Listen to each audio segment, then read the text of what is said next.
আপনারা দীর্ঘ সময় প্রায় 2 ঘন্টা যাবৎ আব্দুর রহিম বিন আব্দুর রাজ্জাকের আলোচনা শুনছিলেন। আপনারা আব্দুল্লাহ ভাইয়ের আলোচনাও আসলে শুনেছেন।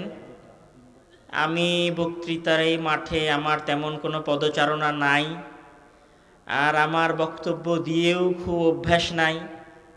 আমি সাধারণত একাডেমিক মানুষ, একাডেমিক বিষয়ে আমার পদচারণা বেশি। আপনারা আব্দুর রহিমের জন্য দোয়া করবেন।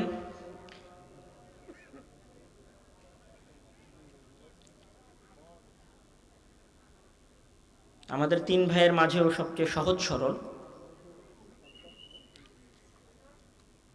আম্মুর অনেক আদরের,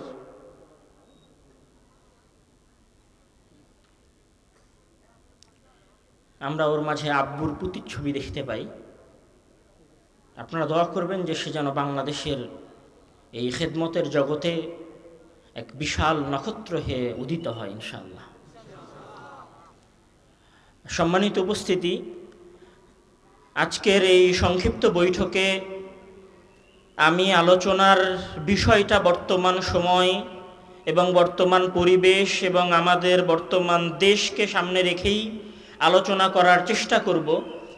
সেই জায়গায় প্রথম যে বিষয়টা সামনে রেখে আমি আলোচনা করার চেষ্টা করব সেটা হচ্ছে যে আসলে আমাদের বাংলাদেশের যারা একদম খেটে খাওয়া মানুষ, সাধারণ মানুষ, যারা দিন আনে দিন খায়, অথবা 30-35 হাজার 40 হাজার টাকার বেতনে বাংলাদেশের বিভিন্ন প্রাইভেট সংস্থা অথবা সরকারি বিভিন্ন লেভেলে চাকুরি করে, সেই মানুষগুলো একটা হেজিটেশনে ভোগে অথবা অনাগ্রহতায় ভোগে। সেটা হচ্ছে যে দেশ গড়া এবং সমাজ পরিবর্তনের ক্ষেত্রে আমাদের ভূমিকা কি হওয়া উচিত।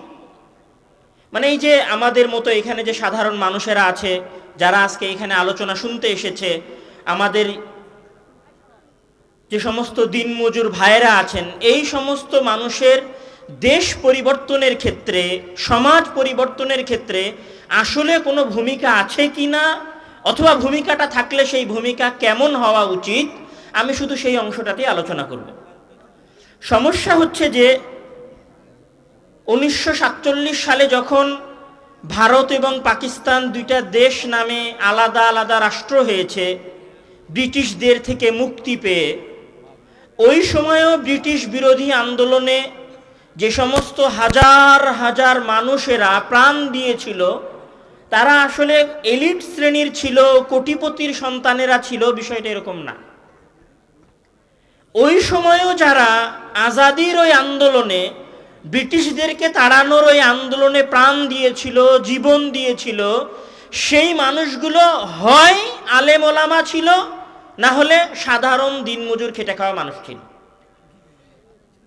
এবং ওই সময়ে আমি শুধু একটা অঞ্চলের কথা বলি, যেটা হচ্ছে আমাদের বর্তমান বিহার। আপনারা বিহারের নাম শুনেছেন, ভারতের একটা প্রদেশ।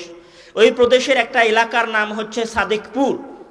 ওই সাদেকপুরের ক্ষেত্রে বলা হয় যে ব্রিটিশ বিরোধী আন্দোলনে ওলামায়ে সাদেকপুরের পরিশ্রম এবং রক্ত যদি এক পাল্লায় রাখা হয়, তাহলে ওই পাল্লা ভারী হবে সারা উপমহাদেশের সকল মুসলমানদের পরিশ্রমের উপরে। মানে ওলামায়ে সাদেকপুরেরা এত বেশি জীবন দিয়েছিলেন ভারত উপমহাদেশে মুসলমানদের স্বাধীনতার এবং আজাদির এই লড়াইয়ে। এবং যখন দিল্লি, এলাহাবাদ, হায়দ্রাবাদ এই অঞ্চলগুলোতে বড় বড় সম্মেলন হয়েছে, তখন ওই সম্মেলনগুলোতে আমাদের এই বাংলার, আমাদের এই পশ্চিম বাংলা, পূর্ব বাংলার যে সমস্ত সাধারণ মানুষ, দিনমজুর মানুষ, এই মানুষগুলোই 2-3 দিন সপ্তাহব্যাপী সফর করে ওই সমস্ত সম্মেলনগুলোতে অংশগ্রহণ করেছে। এই সম্মেলনগুলোতে অংশগ্রহণ করার সময় এবং অংশগ্রহণ করার পরে এবং অংশগ্রহণ করার আগে তারা যে শ্রম দিয়েছে, তারা যে রক্ত দিয়েছে, আজকেও যদি আমরা বিবেচনা করার চেষ্টা করি যে তাদের ওই রক্ত দেওয়ার যে উদ্দেশ্য ছিল, তারা যে কারণে রক্ত দিয়েছিলেন, সেই রক্ত দেওয়াটা কি এখন পর্যন্ত সফল হয়েছে? সফল হয় নাই। ওই সময় ওনারা ট্রেনে স্লোগান দিয়ে যেতেন, ওনাদের স্লোগানগুলো আমাদের ইতিহাসের বিভিন্ন বইয়ে লেখা আছে।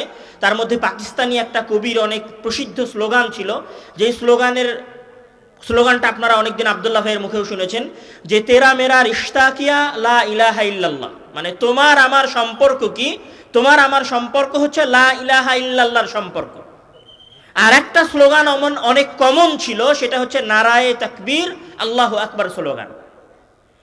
তাহলে ব্রিটিশ বিরোধী আন্দোলনের যে জিহাদি আন্দোলন হয়েছিল, যে লড়াই হয়েছিল, সেই লড়াই মূলত আল্লাহু আকবার এই স্লোগানের উপরেই হয়েছিল, আর লা ইলাহা ইল্লাল্লাহ এই কালেমার উপরেই হয়েছিল।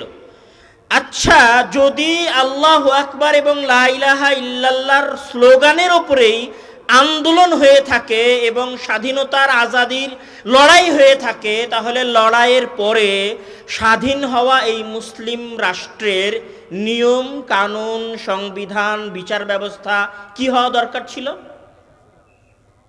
ইসলামিক হওয়া দরকার ছিল।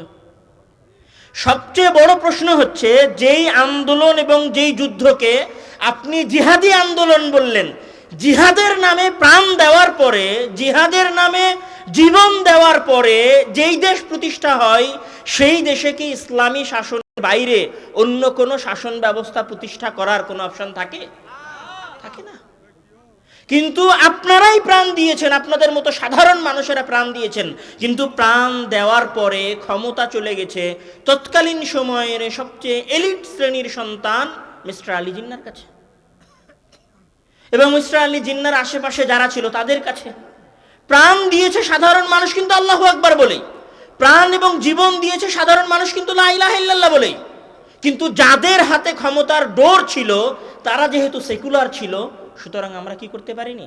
ইসলামী শাসন ব্যবস্থা প্রতিষ্ঠা করতে পারিনি।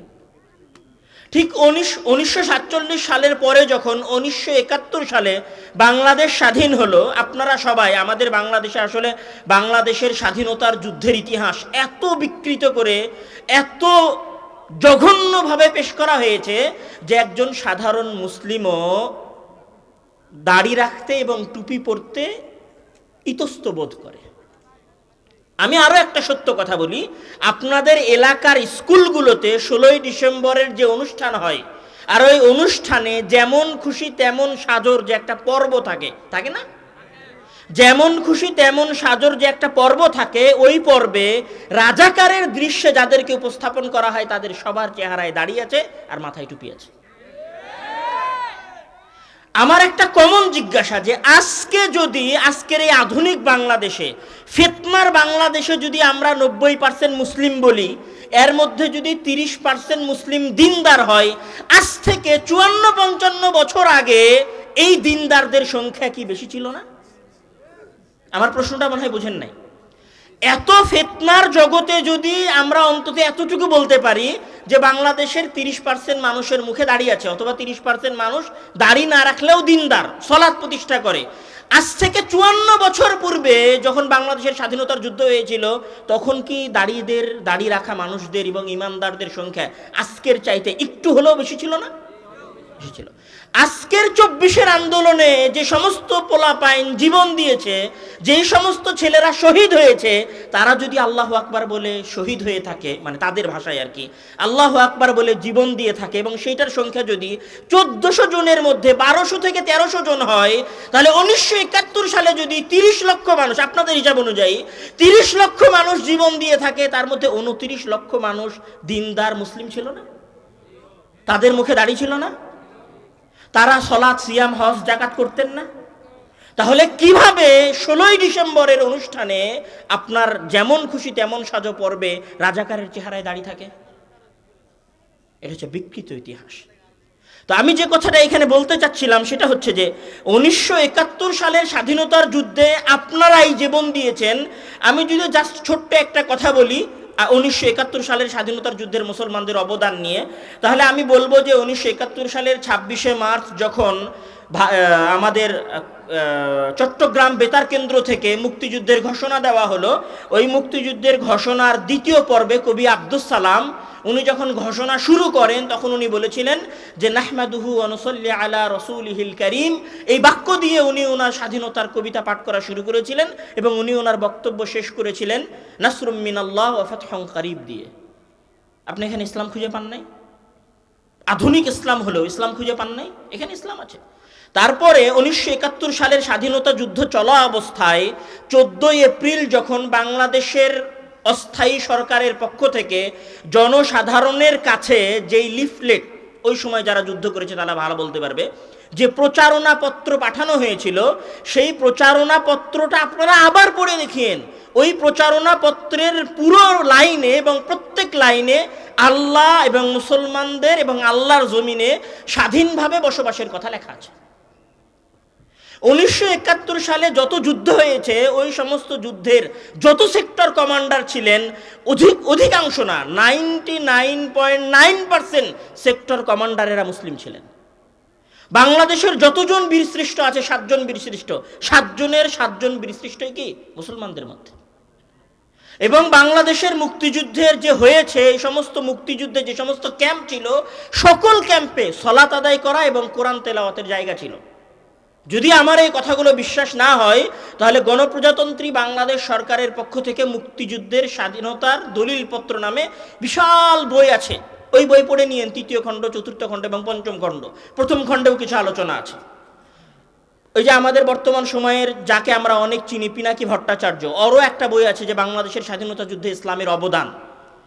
এই কথাগুলো আমি কেন বলছি? এই কথাগুলো আমি এই জন্য বলছি যে 1971 সালে আমরা জীবন দিলাম এইটা মনে করে যে আমরা শহীদ হচ্ছি, আমরা জীবন দিলাম এইটা মনে করে আল্লাহু আকবার বলে যে আমি আমার দেশের জন্য লড়াই করতেছি। আমরা 1971 সালে জীবন দিলাম এই মনে করে যে এইখানে বক্তব্য শুরু হয়েছে নাহমাদুহু ওয়া নুসাল্লি আলা রাসূলিহিল কারীম আর ওয়া নাসরুম মিনাল্লাহ ফাতহুন কারীব দিয়ে।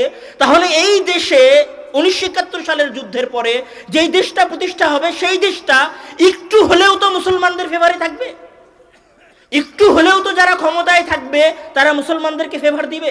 কিন্তু আমরা দেখেছি বাংলাদেশে 1971 সাল থেকে নিয়ে শুরু করে 1972 সাল থেকে নিয়ে শুরু করে আজ অবধি যখনই বাংলাদেশের স্বাধীনতার যুদ্ধ কথা এসেছে, তখনই মুসলমানদেরকে অপমান করা হয়েছে, রাজাকার হিসেবে দাড়ি টুপিওয়ালা ব্যক্তিদেরকে উপস্থাপন করা হয়েছে। আর এই স্বাধীনতার যুদ্ধকে একচাটিয়ে হাতিয়ে নিয়ে যাওয়ার চেষ্টা করেছে বাংলাদেশের সেকুলারেরা, যারা ওই সময় লেজ গুটিয়ে ভারতে অবস্থান করছিল। আজকে আপনি বাংলাদেশের স্বাধীনতার যুদ্ধের কথা বলতে যান, দেখবেন সবার আগে যে লোকটা কথা বলছে ও বাংলাদেশের সবচেয়ে পাক্কা সেকুলার, ও বাংলাদেশের স্বাধীনতা নিয়ে কথা বলছে। আর আমরা মুসলমানেরা স্বাধীনতার যুদ্ধের অবদান সব ওদের হাতে ঢেলে দিয়ে আমরা চুপচাপ বসে আছি। আমি এখানে আরো একটা কথা বলি, 1971 সালের নভেম্বর মাসের আগ পর্যন্ত আপনারা ইতিহাসের পাতা খুলে দেখেন এবং ইতিহাস বিস্তারিত পড়ে দেখেন। 1971 সালের নভেম্বর অক্টোবর মাসের আগ পর্যন্ত এই যে বাংলাদেশের বর্তমান সংবিধানে আছে যে গণতান্ত্রিক সরকার হতে হবে, ধর্মনিরপেক্ষতাবাদ থাকতে হবে, সমাজতান্ত্রিক সমাজ ব্যবস্থা হতে হবে, এই যে ধর্মনিরপেক্ষতাবাদের কথা, এইটা অক্টোবরের আগ পর্যন্ত, আমি বলছি 1971 সালের অক্টোবরের আগ পর্যন্ত ধর্মনিরপেক্ষতাবাদের কথা বাংলাদেশের স্বাধীনতার যুদ্ধের কোথাও ছিল না। আপনারা শেখ মুজিবের যেই বক্তব্য এই যাবৎ প্রচার করেছেন, শেখ মুজিবের এই বক্তব্যের মধ্যে, বক্তব্যের শেষে কি ছিল? ইনশাআল্লাহ বাক্য ছিল। তো ইনশাআল্লাহ বাক্য দিয়ে যে স্বাধীনতার যুদ্ধ ঘোষণা হয়, সেই স্বাধীনতা যুদ্ধের পরে যেই দেশ প্রতিষ্ঠা হয়, সেই দেশে কিভাবে ধর্মনিরপেক্ষতাবাদ থাকতে পারে? আপনার যদি বিশ্বাস না হয়, তাহলে আপনি মেজর জলিল, যিনি সম্ভবত আমাদের নবম সেক্টরের সেক্টর কমান্ডার ছিলেন, মেজর জলিলের বিশাল বই আছে, 4-5টা বই আছে মেজর জলিলের, আপনি সবগুলো বই পড়েন। উনি বাংলাদেশের স্বাধীনতার যুদ্ধ নিজে যুদ্ধ করেছে, নিজে মুক্তিযুদ্ধ ছিলেন এবং বাংলাদেশের স্বাধীনতার যুদ্ধের কথা উনি বর্ণনা করেছেন। আপনি সেই ইতিহাস পড়েন। আমি এইখানে যে কথাটা বলতে চাচ্ছিলাম যে 1971 সালে আপনারা জীবন দিলেন, দিনের জন্য জীবন দিলেন, দিনের ভালোবাসায় জীবন দিলেন, মাতৃভূমির জন্য জীবন দিলেন, মাতৃভূমির ভালোবাসায় জীবন দিলেন। আপনারা এই কথা বলে জীবন দিলেন যে আমার দেশের স্বাধীনতা যদি কেউ কেড়ে নিতে চায়, নিজের মাল এবং রক্ত এবং সম্মানের হেফাজত করা ইসলামে জায়েজ, এই জন্য আমরা আমাদের 1971 সালের যুদ্ধে জীবন দিয়েছি। ওই জীবন দেওয়ার পরে কি আপনাদের আশা পূর্ণ হয়েছিল? হয় নাই।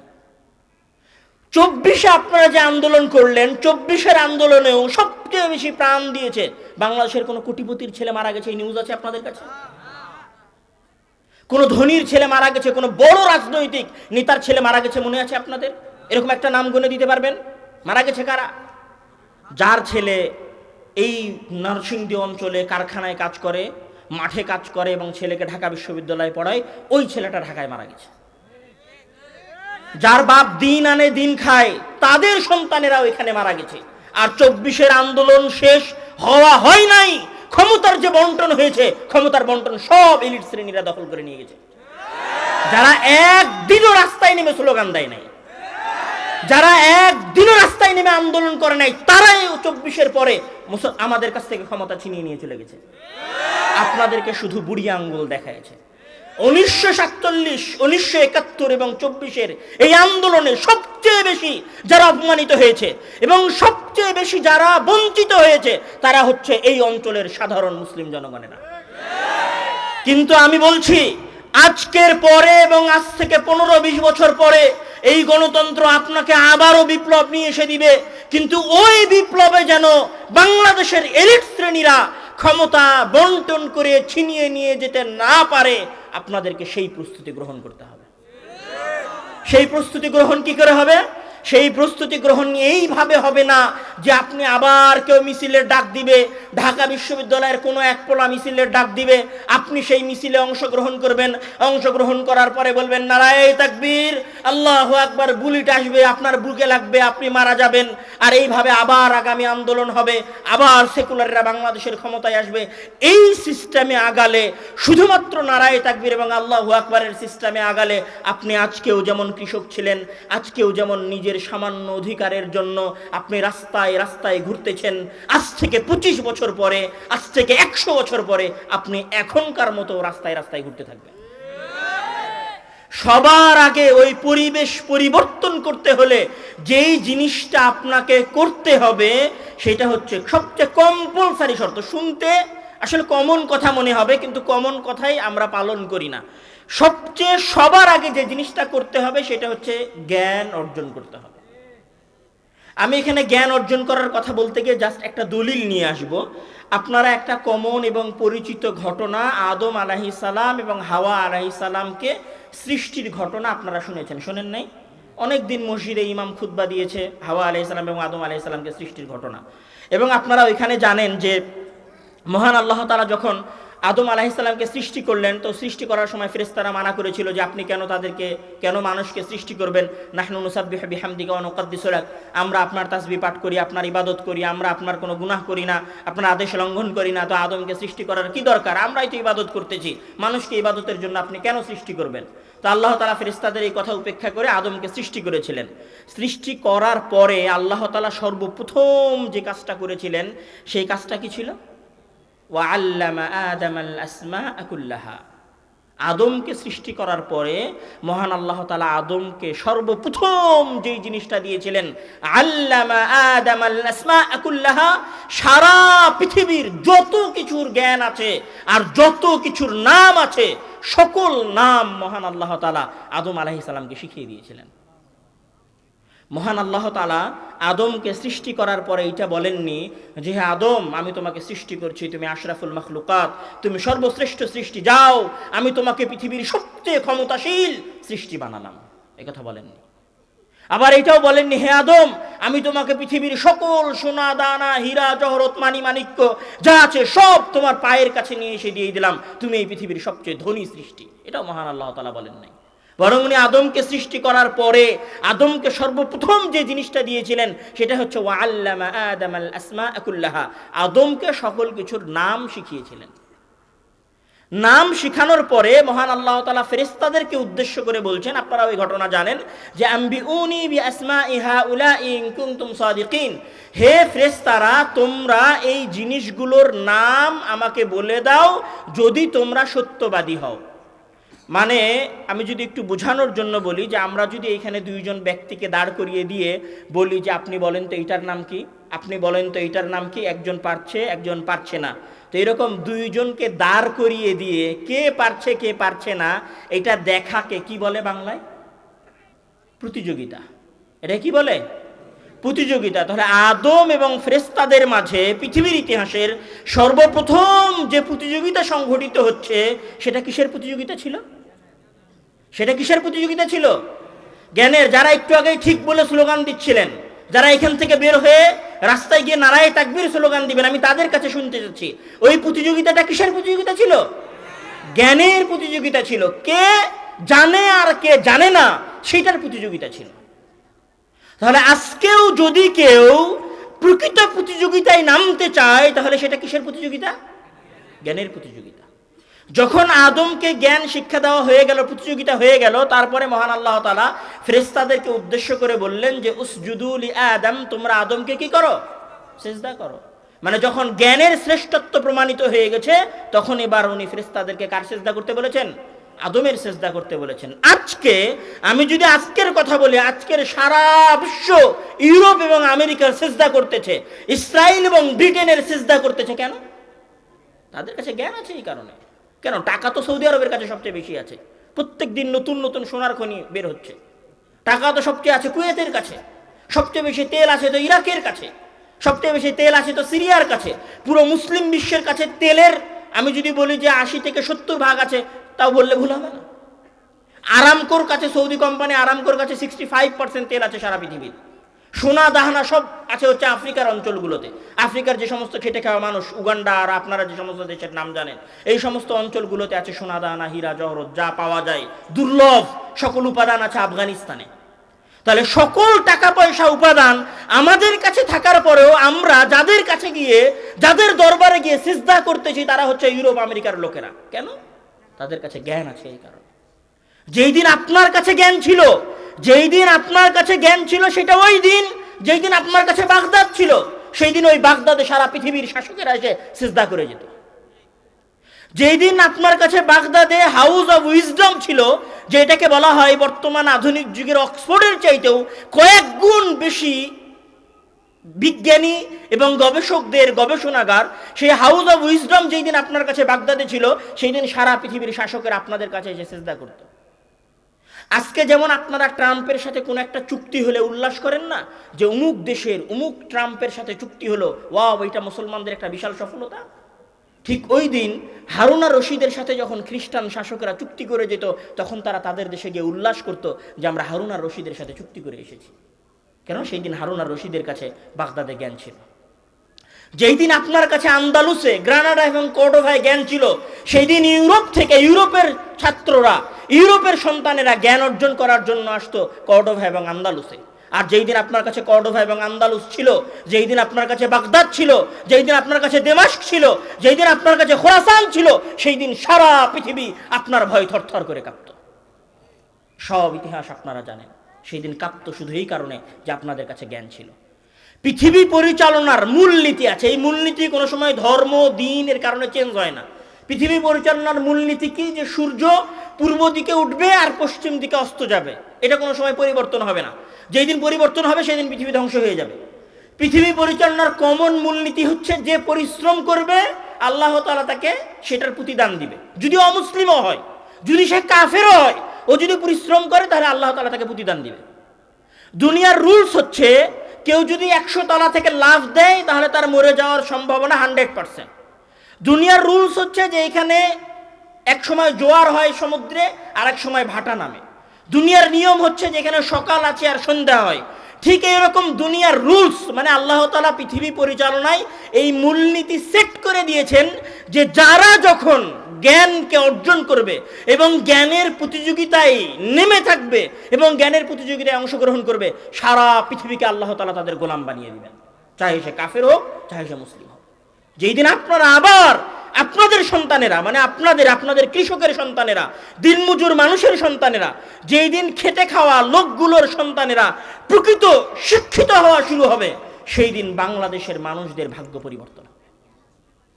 আপনারা দেখেছেন, আমি কাউকে আইডল বলছি না, আমি কাউকে আমাদের অনুকরণীয় ব্যক্তিত্ব মনে করি না, তারপরেও বলছি যে আপনারা একজন হাদির ভার এবং একজন হাদির যোগ্যতা এবং একজন হাদির মৃত্যুতে পুরো সরকারে যে উথাল পাথাল হয়েছে, সারা বাংলাদেশে যে উথাল পাথাল হয়েছে, সেই উথাল পাথাল আপনারা দেখেছেন। হাদির এই উথাল পাথালের পেছনের মূল কারণ কি ছিল? হাদির জ্ঞান। হাদি যখন টকশোতে বসেছে তখন ওর সামনে আর কেউ কথা বলতে পারে নাই।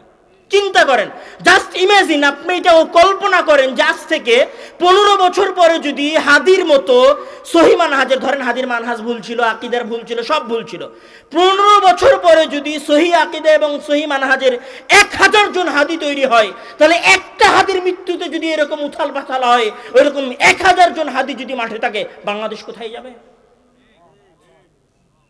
ওইটার প্রস্তুতি নেন। নারায়ে তাকবীর, আল্লাহু আকবারের মাঝে কোনো ফায়দা নাই। পড়াশোনা করেন ঘরে, বিপ্লব প্রতিষ্ঠিত হবে অটোমেটিক্যালি রাস্তায়।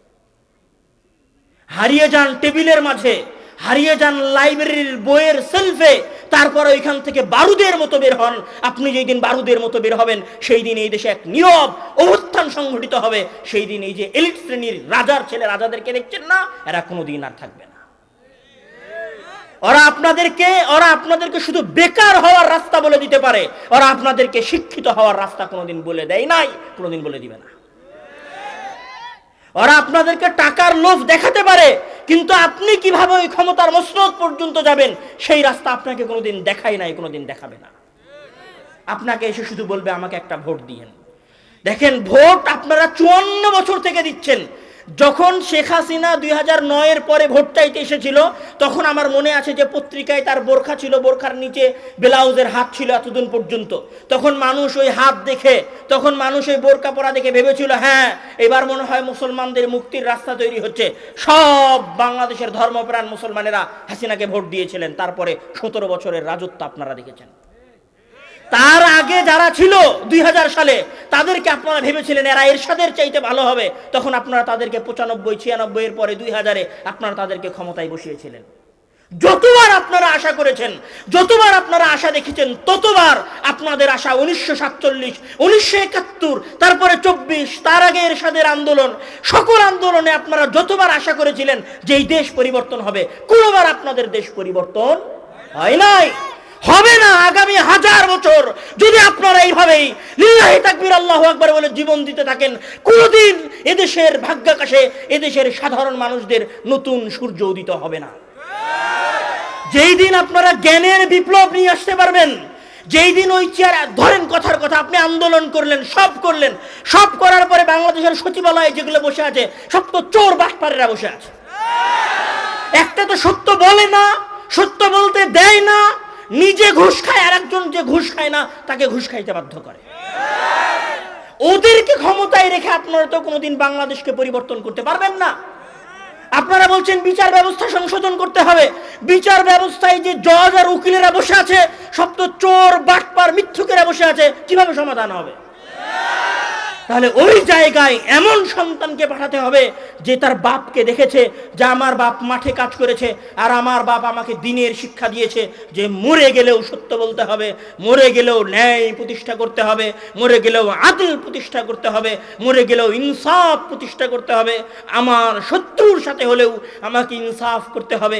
এই রকম বিশ্বাস নিয়ে পড়াশোনা করে সঠিক আকীদা এবং মানহাজ রেখে যেই ছেলে ওই আন্দোলনে যাবে, যেই ছেলে ওই সচিবালয়ে যাবে, যেই ছেলে জজ এবং উকিল হবে, আজ থেকে 25 বছর পরে হলেও বাংলাদেশের ভাগ্যাকাশে নতুন আলো উদিত হবে। সেইটার জন্য আপনাদেরকে প্রস্তুতি নিতে হবে, সেইটার জন্য আপনার সন্তানকে প্রস্তুত করতে হবে। এই যে আজকে এই জালসায় এতগুলো মানুষ এসেছেন, এতগুলো মানুষের মাঝে জালসা হবে না? জালসার পরে নাসিম ভাই অনেক কষ্ট করে প্রোগ্রাম করেছে, অনেক টাকা পয়সা এটার পেছনে খরচ করেছে। আমরা এসেছি, আব্দুর রহিম বক্তব্য দিয়েছে, আমি বক্তব্য দিচ্ছি, আমার পরে আব্দুল্লাহ ভাই বক্তব্য দিচ্ছে, আমার বক্তব্যের পরে সাথে সাথে আপনারা ঠিক বলতেছেন, আব্দুল্লাহ ভাই বক্তব্য দিবে, তখন আরও জোরে জোরে ঠিক বলবেন। আপনার ওই ঠিকের আওয়াজ শেষ আর আপনার কর্ম শেষ। এই প্রোগ্রামের ভূমিকাও এখানে শেষ। বাংলাদেশে প্রোগ্রাম হচ্ছে না, আপনাদের এলাকায় কতগুলো প্রোগ্রাম হয়েছে, অসংখ্য প্রোগ্রাম হয়েছে। এই প্রোগ্রামে সমাজ পরিবর্তন হয় নাই, এই প্রোগ্রামে সমাজ পরিবর্তন হবে না। আবার বলছি, এই প্রোগ্রামে সমাজ পরিবর্তন হয় নাই, এই প্রোগ্রামে সমাজ পরিবর্তন হবে না। যারা প্রোগ্রামের আয়োজন করছেন তাদের এবং যারা এই প্রোগ্রামে এসেছেন তাদের উভয়েরই নিয়ত পরিবর্তন করা দরকার। আমার আজকের এই অনুষ্ঠানে শুধু একটা অনুরোধ আমি করে যাব যে আপনারা অন্তত এতটুকু মাথার মধ্যে নিয়ে যান যে আমি আমার সন্তানকে চরম লেভেলের শিক্ষিত করব, এত শিক্ষিত করব এবং তাকে এত যোগ্য করে গড়ে তুলব যেন সে একদিন বাংলাদেশের সাধারণ মানুষদের প্রতিনিধিত্ব করতে পারে। অন্তত এই 5টা যুবক এবং 5টা বাবার সন্তান যদি ওই রকম ইন্টেলিজেন্ট এবং ট্যালেন্টেড হতে পারে তাহলে হয়তো বাংলাদেশের সমাজ পরিবর্তন হতে পারে। আমার আরো 2টা পয়েন্ট ছিল, আমি আমার প্রথম পয়েন্টেই আমার কথা শেষ করছি। গুরুত্বপূর্ণ কথা, সমাজ পরিবর্তন করতে হলে আপনি স্কুলে পড়েন চাহে মাদ্রাসায় পড়েন, আপনি বিশ্ববিদ্যালয়ে পড়েন চাহে কওমি মাদ্রাসা থেকে দাওরা ফারেক করেন, আপনার মাথার মধ্যে এই জিনিসটা রাখেন যে জ্ঞান ছাড়া কোনোদিন সমাজ পরিবর্তন হয় নাই, কোনোদিন জ্ঞান ছাড়া সমাজ পরিবর্তন হবে না। জ্ঞান অর্জন করার প্রতিযোগিতায় নামেন, আপনি জ্ঞান অর্জন করতে থাকেন, সাথে সত্যবাদিতা, ইনসাফ এবং ন্যায়পরায়ণতা রাখেন। আপনি যদি অমুসলিমও হন, আপনি যদি সলাতও আদায় না করেন, আপনি যদি কাফেরও হন, তারপরেও দেখবেন যে একটা সুন্দর রাষ্ট্র আপনার প্রতিষ্ঠা করতে পেরেছেন। মানে এটা হচ্ছে মূলনীতি। আল্লাহ তাআলা এইভাবে পৃথিবীটাকে রেখে দিয়েছেন। আমি অনুরোধ করব আজকের এই আলোচনায়, একটা আমার শেষ অনুরোধ, যেই অনুরোধের উপরে আমি বক্তব্য দিচ্ছি। দেখেন, আপনারা 47-এ জীবন দিয়েছেন, 71-এ জীবন দিয়েছেন, 24-এ জীবন দিয়েছেন। আমি চাই না সামনে আরও একটা বিপ্লব আসুক, সেই বিপ্লবে আপনাদের সন্তানেরা আবার জীবন দিক, আবার এলিট শ্রেণীরা দেশ থেকে এসে ক্ষমতা আপনাদের কাছ থেকে নিয়ে যাক, দেশের বাইরে থেকে এসে ক্ষমতা আপনাদের কাছে নিয়ে যাক, দেশে এসি ঘরের মধ্যে বসে থেকে ক্ষমতা আপনাদের কাছে নিয়ে যাক। এই রকম বঞ্চিত হওয়া দৃশ্য আমি বারবার দেখতে চাই না। আমি চাই আগামীর যে বিপ্লব হবে সেই বিপ্লবে যে সমস্ত যুবকেরা বাংলাদেশের শাসন ক্ষমতায় যাবে, যে সমস্ত যুবকেরা বাংলাদেশের সচিবালয়ে যাবে, যে সমস্ত যুবকেরা বাংলাদেশের জজ, আদালত, হাইকোর্টে যাবে, সেই সমস্ত যুবকেরা যেন বাংলাদেশের আনাচে কানাচে থেকে উঠে আসা সাধারণ, দিনদার, মুনসিফ, সত্যবাদী, পড়ুয়া যুবক হয়। আমি উদাত্ত আহ্বান জানাবো যে আপনারা এক নীরব অভ্যুত্থানের প্রস্তুতি গ্রহণ করেন। আল্লাহ তাআলা আমাদেরকে সেই নীরব অভ্যুত্থান বাস্তবায়নের পথে এগিয়ে যাওয়ার তৌফিক দান করুক। আল্লাহুম্মা আমিন। ওয়া আখিরু দাওয়ানা আলহামদুলিল্লাহি রাব্বিল আলামিন। আসসালামু আলাইকুম ওয়া রাহমাতুল্লাহি ওয়া বারাকাতুহু।